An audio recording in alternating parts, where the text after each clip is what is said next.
Okay, so what was it when you actually started the company? Did you take shots? Did you take caffeine shots? What was it? How did you actually think of starting it? Look, when you become an entrepreneur, Today we have Vishal Rupani with us. I think it's pretty much a given that you're going to have sleepless nights. Right. Are there any rules that you have broken? The fake it till you make it. Okay. Right, which is, and again, I'm very, very careful if I'm crossing ethical or moral boundaries. Wow, asking a startup profitability question is always a tough one to answer. Right. But as a business, the way we operate is we charge a 5% commission on paid calls today. We've built a system that is super scalable from a technology perspective. It has just the right amount of simple tools that will facilitate that one-on-one connection, which is on the technical side of it, it's where someone can create a profile, make their availability known, which is work with the calendar, sync with their Google Calendar. It's about the ability to accept fees.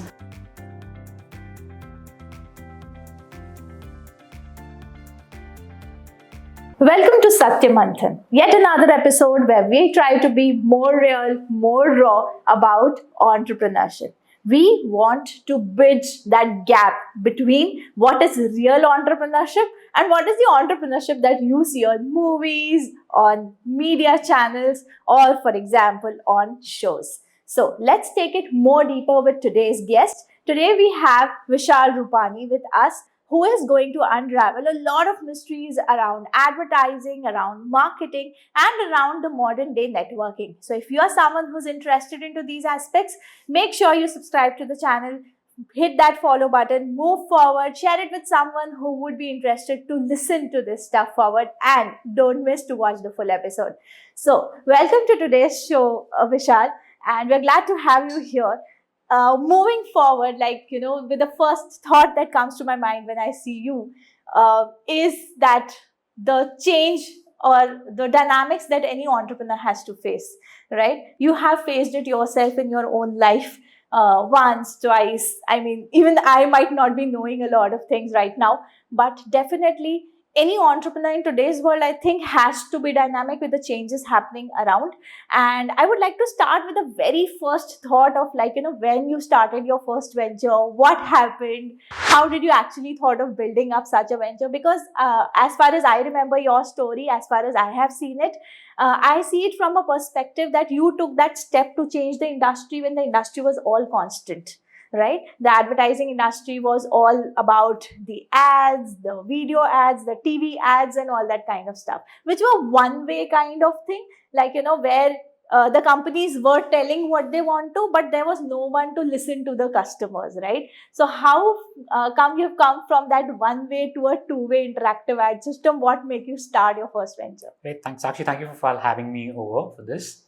Well, you rightly said, for entrepreneurs, it's always a roller coaster ride, right? In whatever they're dealing with, and they have to be dynamic and they have to move with the times. But starting with my story, I started MCAS in late 2015, where the advertising industry, specifically speaking with mobile advertising, there were a lot of challenges that the industry was facing, which is marketers had trouble getting their ads in front of users and eyeballs, right? Which is, the advertising industry was plagued with problems like banner blindness, poor ad viewability, accidental ad clicks, and poor storytelling.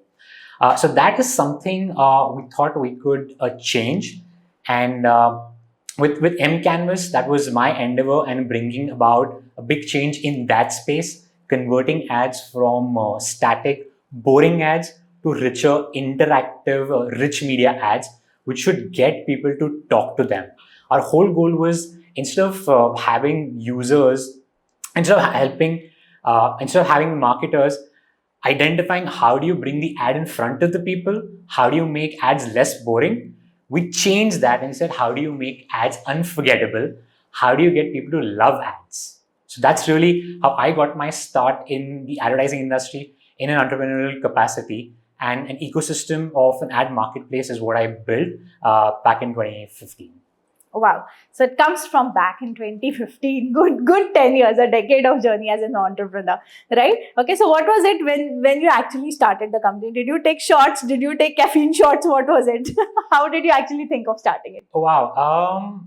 Look, when you become an entrepreneur, I think it's pretty much a given that you're going to have sleepless nights. Right. Right now, I'm not really a coffee person, but if you got to stay awake at night, you got to have coffee. I literally pretty much signed an agreement with coffee beans, I would say, right? Which is in the beginning where the fight for us wasn't really, we were at war with all the advertising problems I mentioned, like banner blindness and poor storytelling. But what I was really fighting with was the ability to stay awake at night. And that's when you really need that coffee. So for me, coffee is that unofficial co-founder, which is responsible for all of the creative ideas that I've churned out in the middle of the night at 3 a.m. Right. So yes. I did that just yesterday.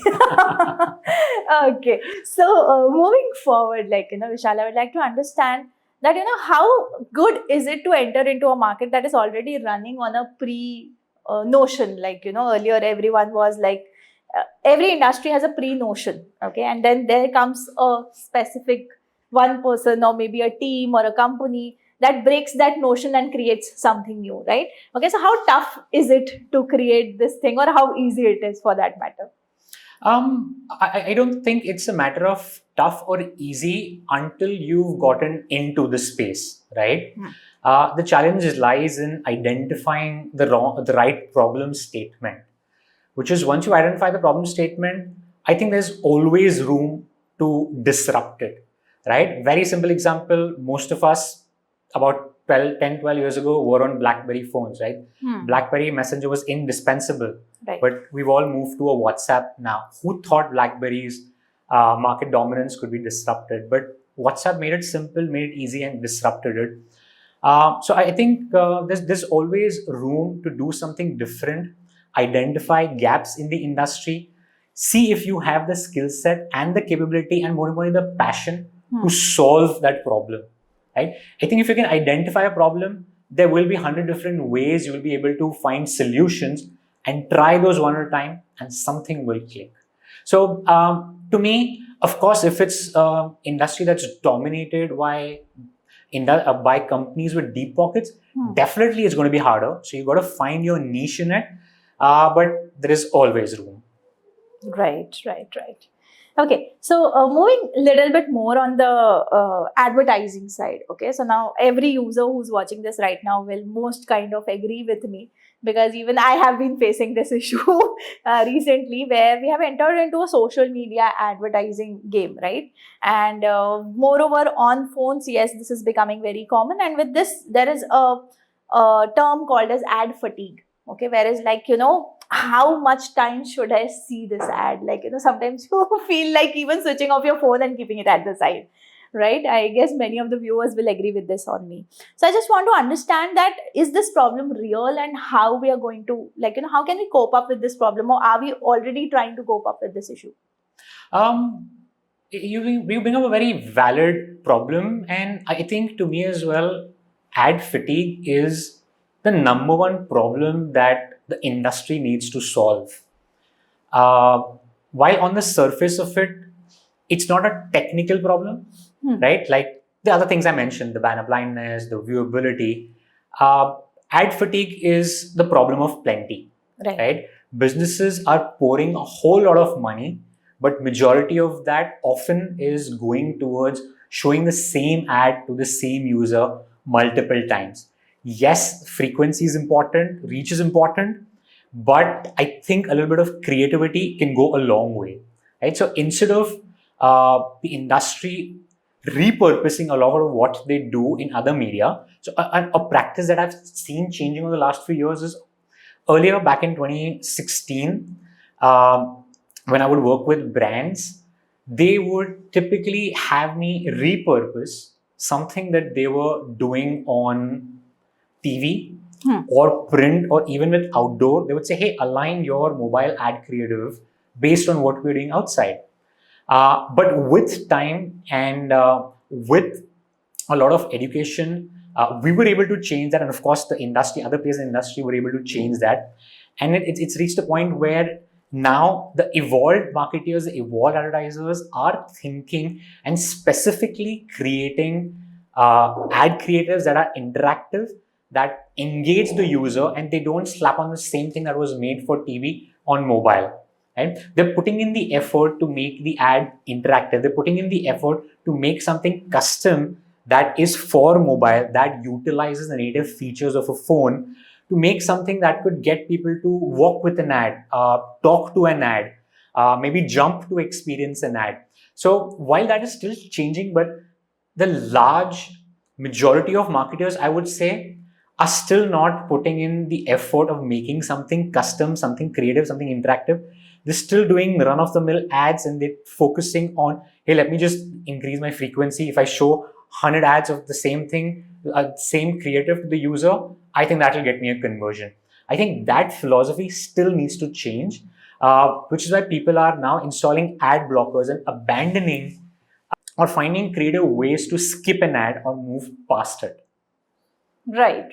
So I think here a very relevant point that you said, that somewhere the advertisers or the companies, like we need to understand as a business that only showing your ads 100 times is not going to help you run a particular campaign successfully or land up to more customers. As Vishal rightly said, there is a room for creativity every time. There is a room for innovation in any space. So the more you kind of make it interactive, the more you can innovate it, so that even if they are your leads or even if they are your potential customers, they don't feel bored seeing your ad, the same stuff again and again. So very valid point at that. Yeah, I mean, the best way also I can put this is, imagine you go to a party with your friend and you're repeatedly hearing a joke that he's shared at 10 previous parties, right? You're going to laugh the first time, but after that, you're probably going to even avoid making eye contact with the person saying that joke. So you need that creativity coming in with the ad. Well said.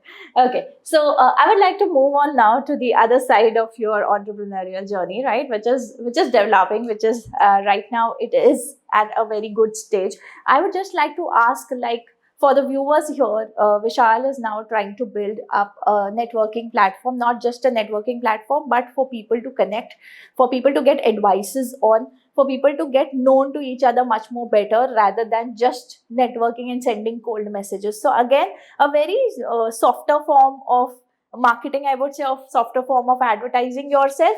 But yes, definitely networking and connecting with people do help. So I would like to know, like, what is it that you're building with Sprect right now? What is your vision to build this? I launched Sprect, which is short for Superconnect, in August of 2023. The goal of the platform is to help users connect with professionals who can give them advice on a problem they're looking to solve over a video call quickly. Traditionally, what happens is, if someone is looking for advice, they typically are going to beg to someone for an introduction, that, hey, connect me with this person. I need some help. I need a problem to be solved. This person's the expert. I see you know them. Can you run an introduction? So you're literally begging for an introduction. That's one way people reach out for help.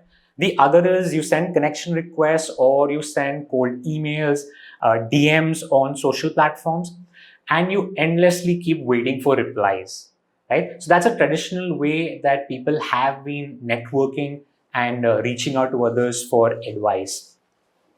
So when we launched Sprect, we said, hey, that's a problem we want to solve, where we want to make advice available quickly.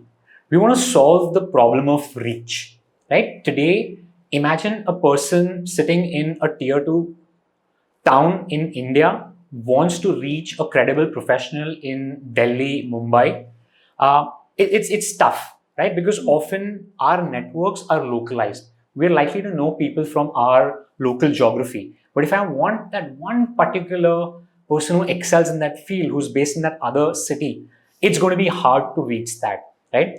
Now, instead of you pinging them on a social media platform and, like I said, waiting for that person's response, how about you reaching out to that same person on a platform like Sprect, where you can read a little bit about their bio, you can see the things they're willing to talk about, which is the services they're willing to provide, how long they're available, when are they available, and if they are charging a fee, what is that fee against which they will give you advice, right? You can see all of that transparently on the platform. Makes it really quick for you to reach the person who was hard for you to reach.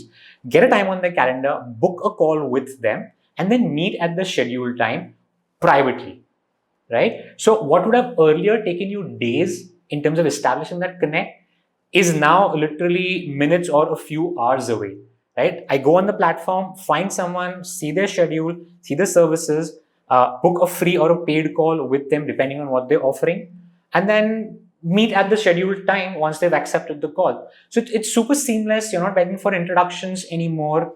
And the person, because they willingly set up their profile and made their availability, you know they're going to answer, right? Versus you were earlier just waiting in the hope of getting the answer.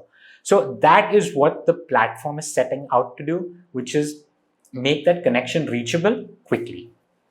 Wow. So I see this two ways. Okay. One way is where I see it like that, okay, we are actually building up connections more easily, and that to authentic ones, like with the people that we want, with the areas, as you said, like you want, with the industry people that you want. So that is a very good point for me. The thing that came into my attention was, okay, so now the thing that came into my attention when I saw your profile and when we were sitting for a podcast discussion was that both your ventures have been two-way interactions, right? Okay, so like whether it was MCAS, that was also a two-way interaction system, and when I see Sprect, I also see it as a two-way interaction today, where it's not just you, as you said, it's not just about DMing or cold calling someone or just putting up a message on LinkedIn or some other platforms where you don't know when the response would turn around, and the turnaround times are much more longer than you had expected, or sometimes never. All right. So these are, I think, the commonalities that you have been always working towards. So congratulations for that. But on the other side, aren't we commercializing the advisories, or that kind of a system where if you give advice, you have to pay, or in order to get advice, you have to pay? How do you think about that? I mean, look, people have been comfortable paying for advice for a very long time, but that was largely limited to few sectors or few verticals. For example, you are paying a doctor for advice, you are paying a lawyer for advice, you are paying a CA for advice, right? But there is a larger subset of people who often is available to give advice, but there has to be a commercial intent behind it for them to entertain your query. Now, while people want a commercial interest, not everyone thinks like that. Let me give you an example. I have several professionals on the platform who are fairly well-to-do or arrived in life, is how I could put it. They don't really care about necessarily making money, but they need a way to give back to the society, and Sprect enables them. Right? So what Sprect does is it simplifies their life. It makes them accessible by sort of putting a paywall in the front.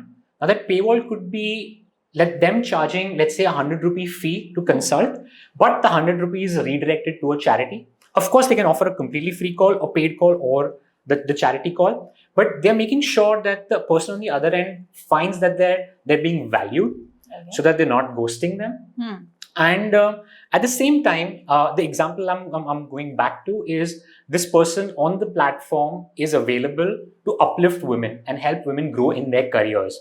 Now, she's fairly well-to-do herself, so she's not on the platform to make money, but this is her way of giving back, right? She charges a small fee, but all of it is going to charity. Okay. There are many others on the platform who have who offer free calls and use Sprect as a source to generate leads for them. Right? So there are interior designers on the platform, there are yoga trainers, there are retired folks, there are folks from the Navy, there is a retired Mumbai Police Commissioner, there is a retired Principal Income Tax Commissioner of India on the platform. Many of these folks offer a free call, but at the same time, if someone on the other end has a commercial interest, now if you are going to ask someone to solve your tax audit query and you're going to expect someone super senior who could solve it for you in a matter of minutes, because that person understands the system, and you're expecting that for free, I think that's a wrong expectation we have. If you're willing to pay a doctor and a lawyer, why aren't you willing to pay for advice that can possibly save you lakhs or possibly earn you lakhs? Right? So I think with time that's changing. It was anyways happening offline. I think with Spread, we made it easier for people to do it online, right? And the beauty of this platform is it's a choice-driven platform. So we've put the professional fully in control. It's completely up to them what they want to do on the platform, right? Again, referencing back to the example of the person who's arrived in life, she doesn't talk about the industry she's from, right? She doesn't want to, because there's plenty she does offline in terms of panels, events, and the speaking opportunity gets. So her focus is just helping women grow in their career. So she's chosen what she's going to do, how much time she's going to spend on the platform, what she's going to charge, and whether that's going to charity. So it's completely in your control. Beyond that, the system even helps you know when a call is booked with you as a professional, a user specifying an agenda. Now, after reading the agenda, you may realize that this agenda is not for you or for you. Based on that, you can accept or decline the call. So you're completely in control on how you want to use the system. I don't think as a platform, we want to dictate how a person should be using the system and whether they should be charging or not. That's completely up to the professional. But here's the key answer to the question, right? Time is of value. Time is money. So if I'm offering my time for consultation, I think I should be compensated for that. At the same time, if it's giving back, if I'm helping out a student, which I do a lot on a personal basis, I don't really charge students for helping them. So again, the system gives you the flexibility to use it the way you want. Amazing. Okay. So moving forward, a very interesting build up this is that, it has always been there, as you said. Yes, there were consulting services, like you call it. Sometimes you used to call it consulting, you used to call it the other way, right? So there have been services that where advices have been commercialized, and this is again a new format. But yes, it is more open to you actually know whom you are approaching for and what, and it's actually also another person's choice whether they want to charge for it or not. So a very good aspect to this particular thing. But then now I would like to go a little bit on a deeper side of you as an entrepreneur, where I want to understand from you, in every industry, every entrepreneurs that I've met a lot of entrepreneurs earlier also. When I was doing this book, I had interviewed some 117 entrepreneurs that time also. We reinitiated this with our podcast, where we want to talk with more of the entrepreneurs to know about their business journeys, what they do in business and all. But whenever I have met any of the business owners, there's a way where they have been working in the industry, okay? And most of the successful ones that I've seen, they have sometimes broken a rule, sometimes, okay? It might be a valid rule, it might not be a valid rule. Sometimes people feel कि नहीं काम करने का यही तरीका है, okay? Or people feel कि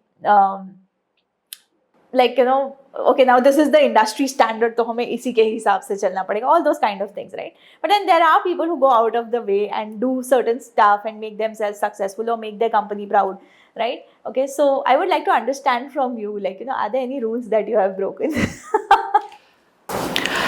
Wow, that's a tough one,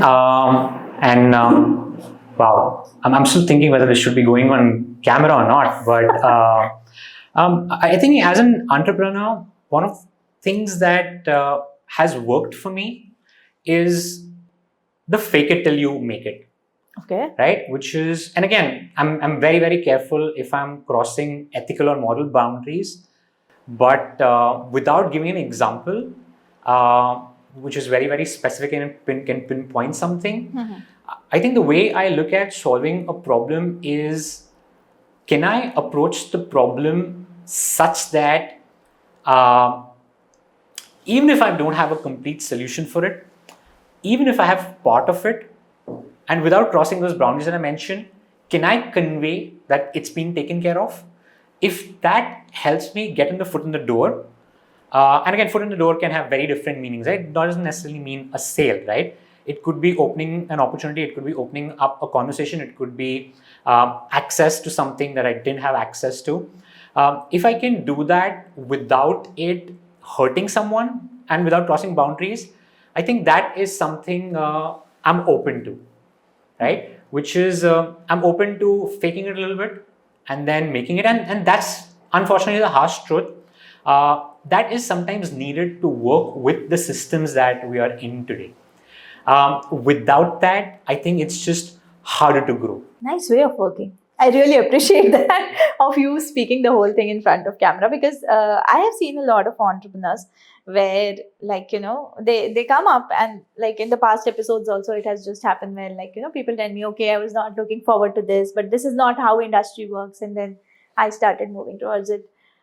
Yes, definitely, like, faking out till you make it. You have given a new perspective to this whole new thing, like, wherein you just need to fake out that, yes, I'll be able to figure out this challenge, like, in terms of facing it, and then figure out the solution for it, of how far can I make it and give it to my clients. So, well said on that. Definitely. But then, like, there is sometimes as an entrepreneur, there are some journeys which are fruitful. There are some journeys which give you food, but at the same time there are some journeys that are filled of hardships or something like that, right? Okay, so it just happens that sometimes you feel, my heart is beatless. Okay, like, it's not beating. There's so much happening around me, right? So have you been into these kind of situations in your life? Oh yeah, plenty. I mean, there have been negatives and there have been positives. I'll share a positive story from a recent past. Um, so, so this is again going back to what I do at SPRD. Now, while of course we discussed earlier that, hey, should people be charging for advice? Is it fair? Is it good, bad? I saw a case recently where a user booked a 3 hour long call with a professional for a very, very high fee, right? And that call was actually completed, and both the parties were on the call for about 2 hours and 55 minutes. Now, when the call was booked, I was myself shocked that, hey, I didn't really expect such a high value call to get processed by the system. Someone booking a call with an unknown person, and by the way, I had a chance to get feedback from the professional. This was an organic booking on the call for high value. And then that, when it materialized and when the monies were real, that's when I'm looking at my co-founder and saying, wow, this works, right? It's sort of that heartbeat moment, or the heartbeat skipping moment, that, hey, the money is real, it's large money, it's a large duration call, and we haven't seen too many of that value on the system yet. We're still a younger startup, but I think that is that aha moment which makes you feel that, wow, this is what people need. Right. This is a true problem we are solving. This is going to make difference to someone's life. If that wasn't the case, we would have had someone complaining. We would have had someone leaving the call quickly. None of that happened, right? From both the parties. Exactly. So someone speaking for 3 hours, that tells us something. Right. That also shows the person was also as much as interested as much as the other, like, the customer side, right? Absolutely. Both the sides were mutually interested to Exactly. do that. And then even think of the professional, right? The professional has an opportunity to earn money, right? It's coming at a schedule that works for them. It's coming for a service that they're good at, right? It's incremental income. Why would you say no to that, right? We made it super simple. Plus, the other thing that we've done with the platform is we've ensured we maintain privacy for both parties, which is the user and the professional. Neither party's contact details get exchanged. In fact, when they meet for the advisory exchange on the video call, it's private. Both parties get their individual links to join, and they directly join. So neither party's contact details have been exchanged on the platform. So all of this was done privately.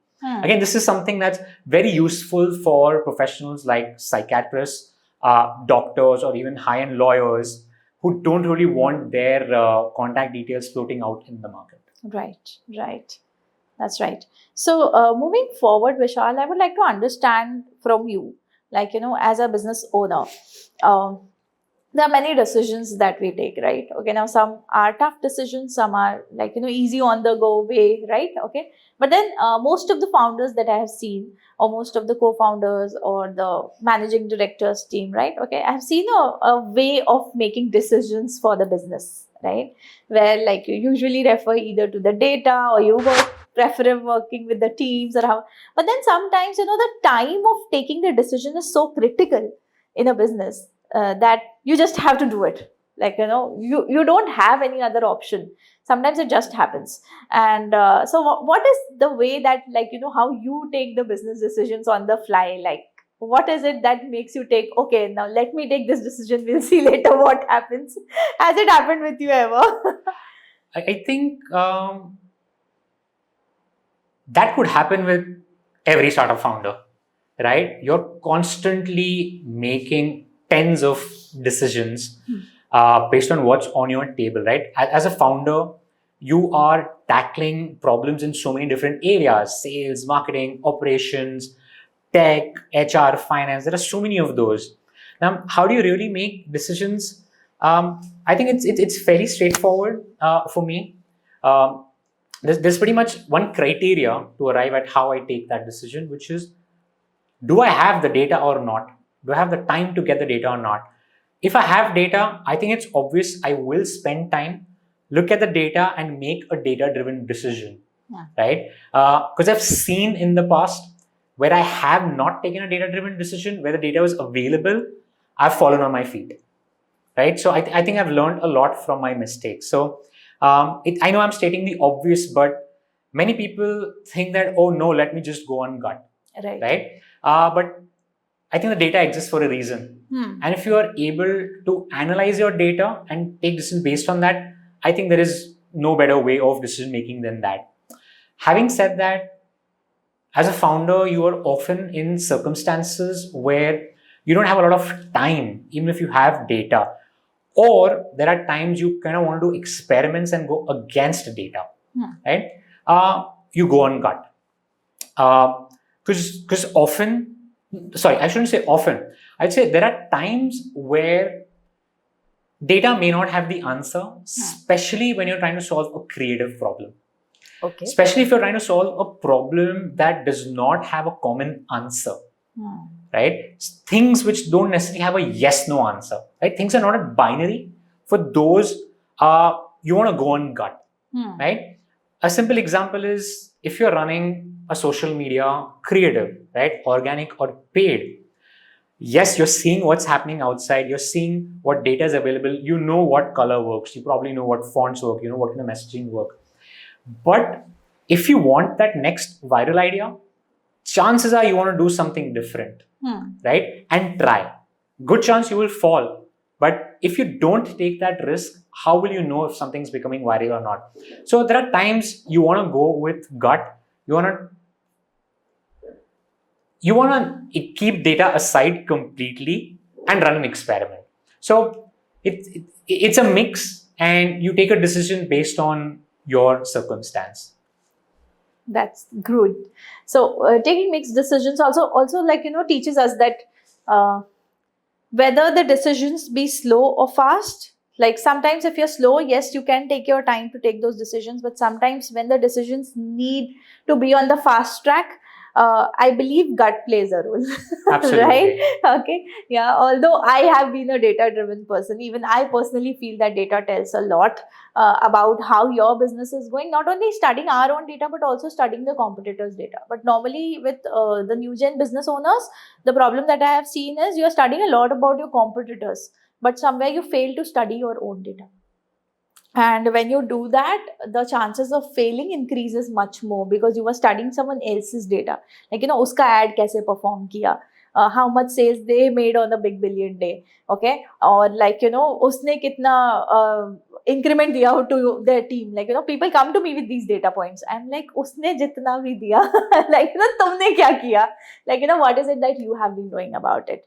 So, I genuinely feel that taking your own or understanding your own business data is much more important than understanding your competitors or anyone else's data.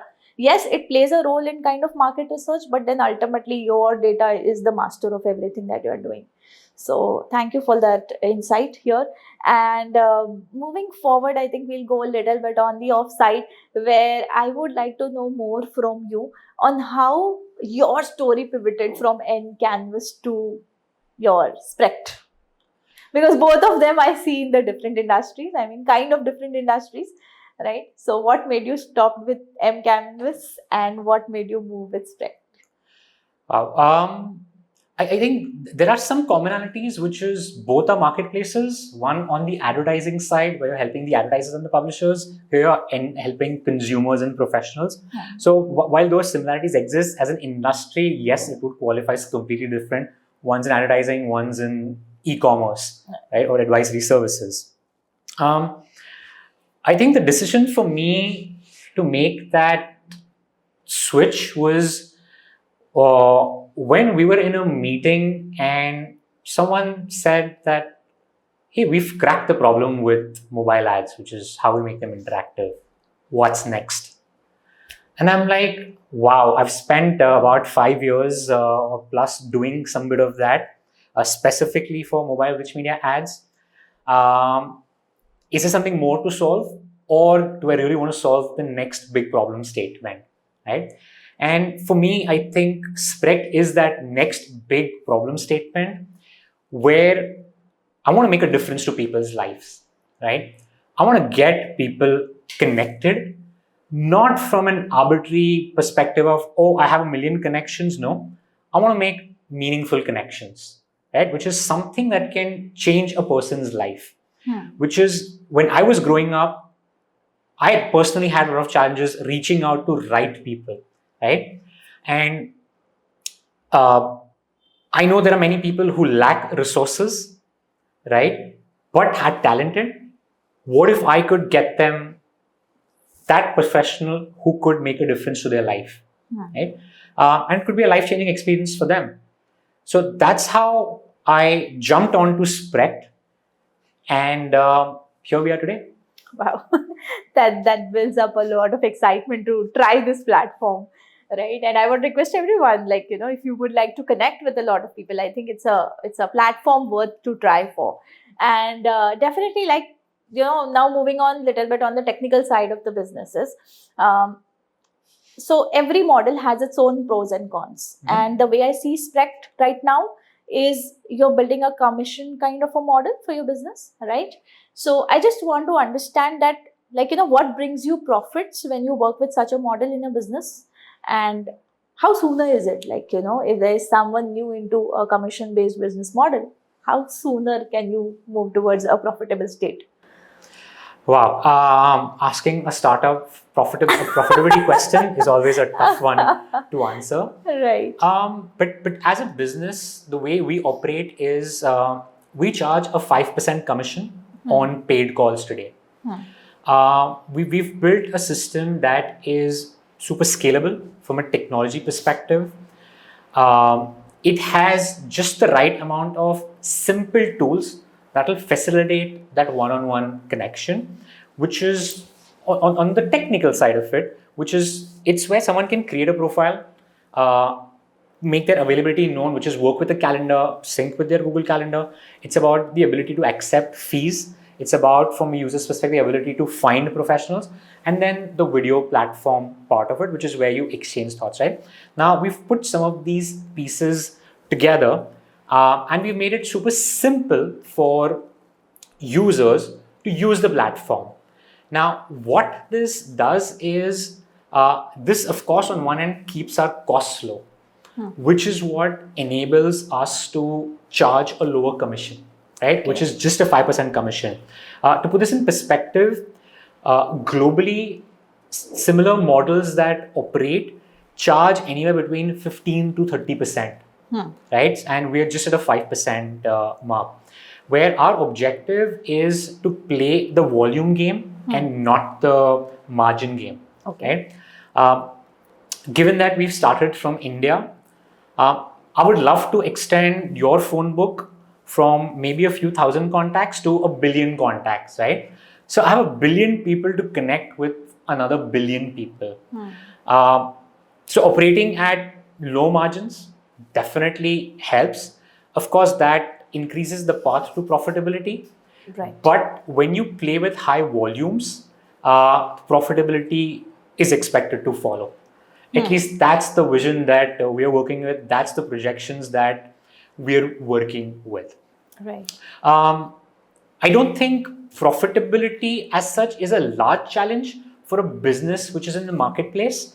The challenge is growing the business faster. So the focus as an entrepreneur for me is how can I increase supply on the platform faster? How can I bring in demand faster? How can I increase transactions? If I can solve the problem quickly, I think the money will follow. The money rolls. Right? So we have a clear eye on profitability, but the biggest focus is, are we solving the right problem? Are we helping users reach the right people? Are we helping people make money? If we think we do this right, or we think if we do this right, profitability will follow. Wow. So moving down to one level down, okay, where you said that, okay, if you have a business, this is how you need to take it, right? But then there has been a question from one of our community members. So what we do is every week we send an email to our followers and our community members. We send them the information about who is going to come as a guest on the show. And they do send us the questions that they would like to ask you. Okay, so I would like to ask one of these questions, which was sent by Harsha.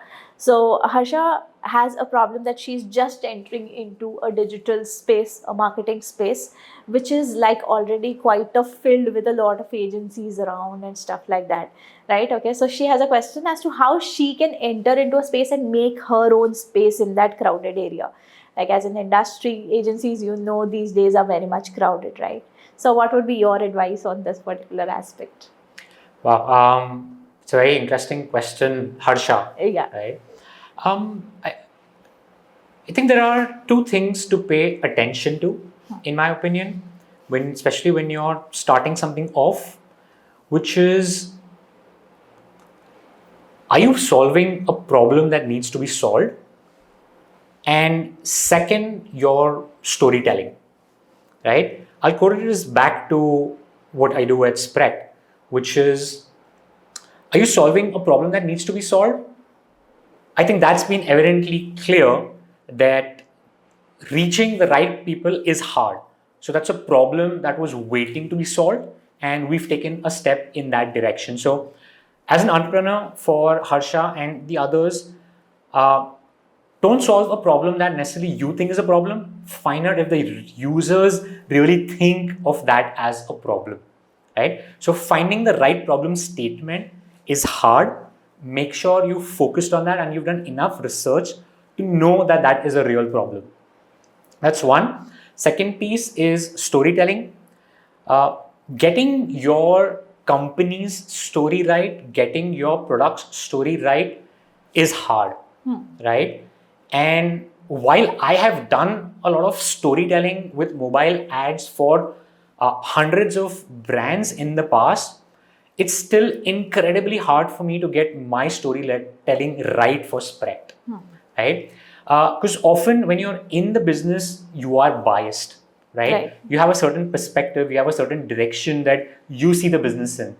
The toughest challenge is to see it from a consumer's eyes. Do the consumers see your story impacting them or resonating with them, right? That is what you need to solve for. So, which is what you speak, how consistent you are. That is something that you need to solve for. The other trade-off you will often experience here is, hey, should you be so consistent that you don't have room for experimentation, right? Or should you experiment till you identify what's working for you? So, which is why I said that's a problem that I'm grappling with today.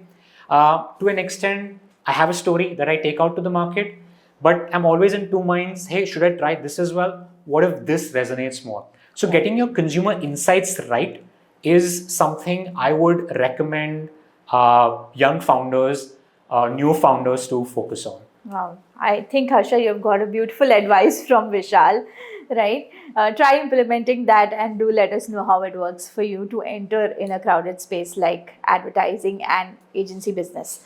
So, moving forward, Vishal, we have a list of few questions where we would like to go with you, and it's going to be a quick rapid fire round.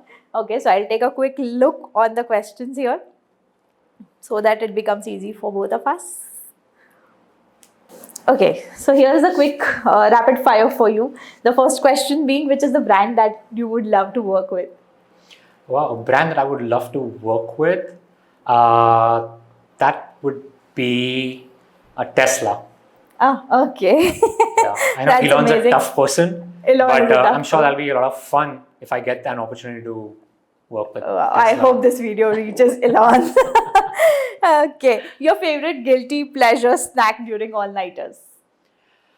Cashew nuts. Ah, okay. No, that's not guilty. Come on. By the amount of calories, I would put it as guilty. Okay. A book every marketer should read. Fast, Cheap and Viral by Ashish Chopra. Okay. Any three words that would sum up your work ethic? Trust, honesty, and passion. Wow. What's entrepreneurship for you? I think entrepreneurship for me is making a difference to someone's life by solving a problem that's time consuming. I'm amazed with your thought process on that. Thank you for taking so much of time with us. And as we move on to the concluding part, we're not going to let Vishal go without giving us the right advice to move in future. So Vishal, what is your advice to the upcoming startup entrepreneurs? Like, you have switched from one entrepreneurship journey to the another entrepreneurship journey. You've been dynamic in your own journeys. You have added value both the sides. You've played with the industry dynamics both the sides, right? So we would like to know from you, what is your advice to the world? I think stay focused on the path that you are on. A lot of people along the way are going to discourage you from doing what you're doing. And I have seen a lot of that for myself at the advertising business as well as at SPRD. A lot of naysayers. One of the topmost ad agencies in my early days told me that, hey, you're not going to survive beyond the first 2 years of business. We've seen people come and go. We don't think there's opportunity here. From that day to a stage where that company is one of the largest clients, at least during my time, became one of the largest clients. And that was true for every other ad agency. Anytime they needed interactive, rich media, creative ads, they would come to us and we would be top of mind for them. So stay on the path, like we stayed there. And even at SPRD, we've had a lot of friends, we've had a lot of potential investors who didn't believe in what we did and thought that, hey, this is not a place that needs disruption. This is not a problem we solved. While we still haven't solved it and we haven't raised billions or we don't have a success story yet, I think from whatever limited success we've seen, I think staying on course is what is helping us drive results. Though in a limited fashion, I think we are very happy with what we are doing. We are making a difference to people's life one at a time. And we are growing. Wow. That's an amazing advice, Vishal. Thank you so much for giving that advice to everyone. Well, everyone on the episode here watching us, there's just a silent message in this conversations that we had for you. Well, the first message was to be real, because anything that happens on the outside should not affect you inside, and you keep on going. That's what even Vishal said, I get. That, keep on going, keep on believing on yourself, never let self-doubt overpower you, because ultimately, if you are consistent, you are going to make it happen by this way or that way. So let's just move into this journey together. Keep watching more of episode, keep posting more of questions. Do let me know who should be the next guest on our show, and I'll see you on the next episode. Thank you, Vishal, for being there. Thank you, Saakshi, again for having me.